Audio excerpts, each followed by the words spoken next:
Hi Swimland mums and dads, girls and boys. My name is Paul Sadler. Some 40 years ago, 45 years ago, I'm that old, I actually founded a company that has become Paul Sadler Swimland. And I have a joyful job today. It's my job to actually talk a little bit about safety and the implications of safety around all matter of aquatic environments. Parents, at the outset, I just want to acknowledge that at some point you made a decision to send your kids to swimming lessons.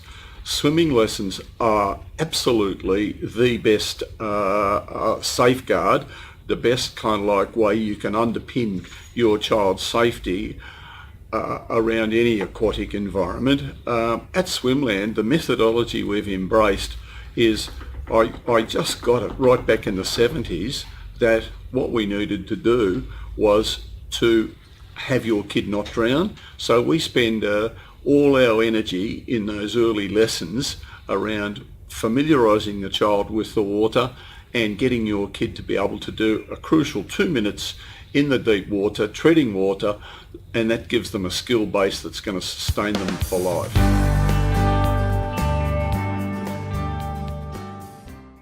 Mums and dads, there's some generic or general safety messages that I think we've got to consider.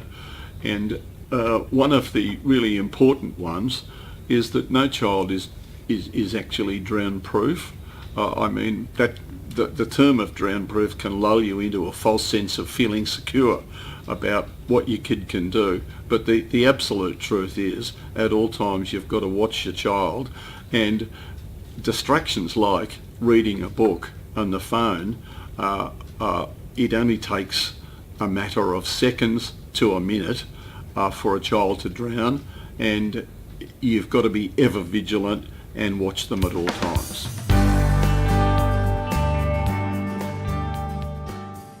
I started in the 70s, and that was an era where people were putting in backyard pools, but there were no regulations around fencing, and at least we have a series of regulations now around fencing.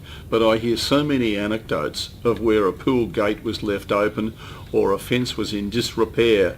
The child got in there. There's even stories about a kid bringing a bike over to a fence and hopping up on the bike, getting over the fence, and unfortunately the child drowned. So around your pool, you've got to have a fence. Make sure it's in good condition and make sure that the gate is closed. When you're at the beach, you give yourself the best chance of being safe if you swim between the flags. The thing I love is our kids, when they can swim a K, I like to tell them that I like to show them how to read a rip where the current wants to pull you out. The important thing is that if you're in a rip and you can swim, never panic, because the rip is going to lose its energy.